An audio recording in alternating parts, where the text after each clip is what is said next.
السلام عليكم ورحمة الله وبركاته. أكم نجرتني هردفتوتا سلطوب أب بجرتني تناجين نكية اسم هاجا وسنين جتة إيجا هر أنتنا أكمت باك جراوند ديكينا ريموف جونا ولين إلى الله وانت دجدو بكين نجرو وانت في أيها تأو أكمت أكايتي ريموف التقدم إن شاء الله يرب جدي ولين إلى الله نفانا ترى اسنين جدا.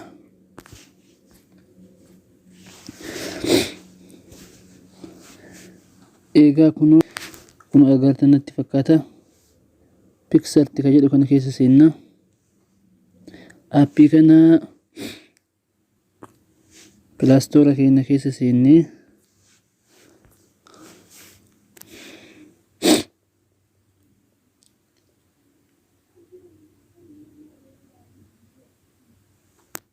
Pixart jennee itti barreessina.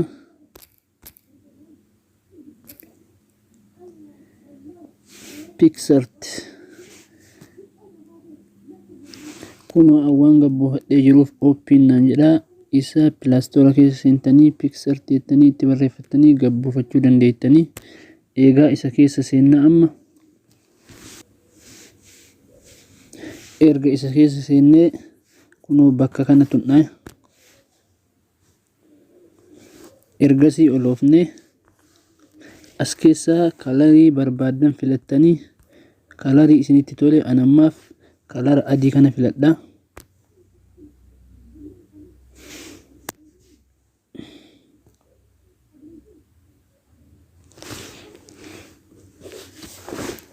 Erga akkanatti kunoo kalara adii kana filadhee erga akkanatti as keessa nu seensee jedhee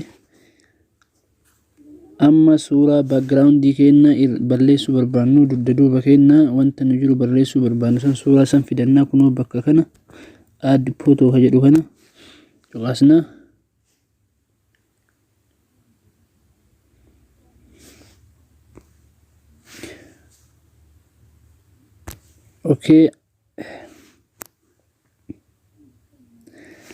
Okay anammaaf suuraa kana fidachuu barbaadeeti kunoo akkuma argaa jirtan suuraa kana background isaa remove godhuu barbaadeeti bakka akka maqasiisan tuxxanii kunoo bakka kana tuxxanii erga suuraa kana akkana isinii dhufee jedhee bakka kana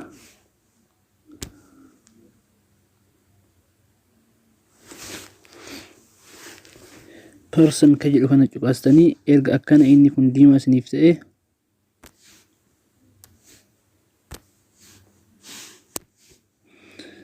kana kunu akkana gootanii kana seeraan diimatu qaba bakka duraa isin tuxxanii naan ofiinuu isinii diimata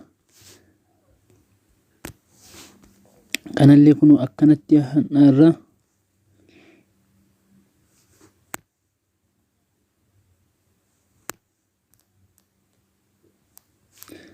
kunu akkanatti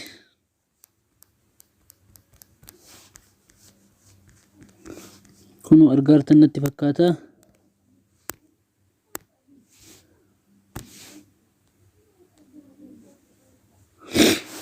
amma bakka kana tunnaa erga akkana isinii ta'e jedhee bakka san tunnaa bakka raatii san kunoo akkuma argaa jirtan amma kunoo backgroundin isaa badee jira.